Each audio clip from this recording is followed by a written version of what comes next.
Hello everyone, as promised, this is my second playthrough of Speed Dreams with the fixed Forza, or rather Monza track. So here I'm setting it up. I'm going to be driving the Aston Martin DBR9, or rather the Archer R9 as they call it. So the frame rate kind of let me down a little bit on this playthrough. I think maybe because of Open Broadcaster encoding the video. This is nevertheless a much smoother running simulation now that I've imported the Torx version of Forza or Monza to Speed Dreams. And as you can see, it doesn't look really all that different. So taking it easy at first to try and get a clean run, clean start, you know.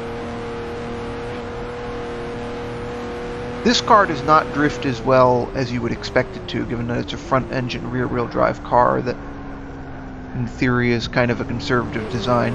I've found that it drives a lot more like a Porsche than like a old-fashioned sports car. So basically, the most you can do to drift it is basically sing the tires on a otherwise fairly smooth turn. Basically, if you want to get through a turn safely, you have to brake. It's just, you know, as simple as that. And you can get around the track pretty fast with this car. This was not my fastest run today, it's just that this was my cleanest one. I have done this track in 1:39 with this car.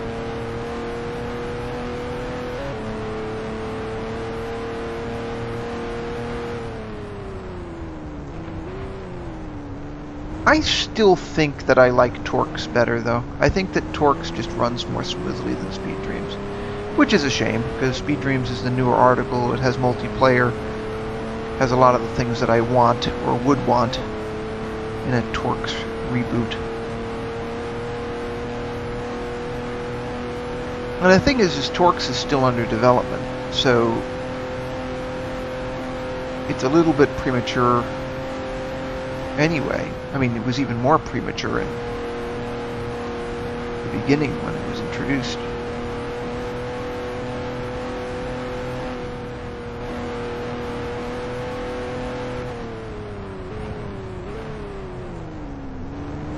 I don't actually know how realistic this handling is either.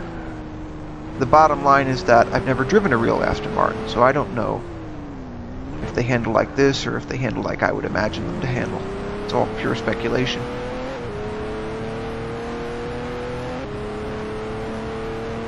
But everybody knows that a Porsche handles like this. But does an Aston Martin handle like this? I don't know.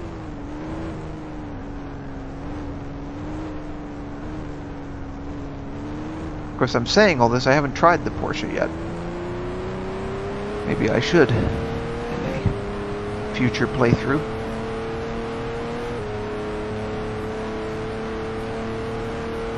They've actually done a whole bunch of different versions of the Porsche 911 for this, actually, so it could be an interesting set of different tunings for it.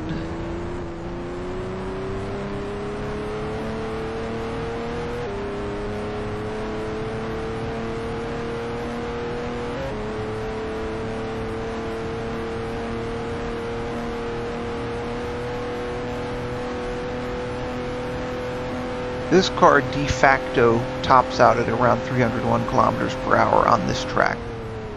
I haven't been able to figure out if it would do more if I had a longer straight, because there aren't too many tracks in Speed Dreams that have longer straightaways than this one. I remember that on Redline, when GT1 cars like this were developed, they were often limited by the developers to about 180 miles an hour, which is a little under 300k. But that was not for authenticity, that was to make it easier to drive them, particularly on Formula 1 tracks like this one. So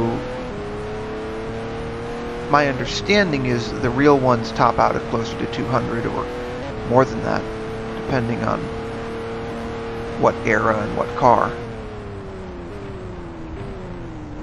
So I don't know if this is intentionally this slow at the top end, or if that's authentic, or anything. In truth, I don't think I could get a faster time if the top speed were higher. Because as I said, it seems that I'm hitting 300. Mostly because I'm running out of straight.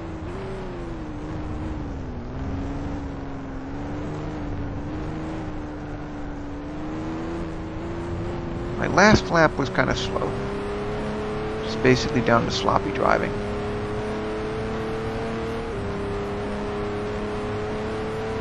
So anyway, that was fast. Less than 6 minutes. So anyway, thanks for watching. Maybe in the future I'll do a few more of these with a new car and a new track.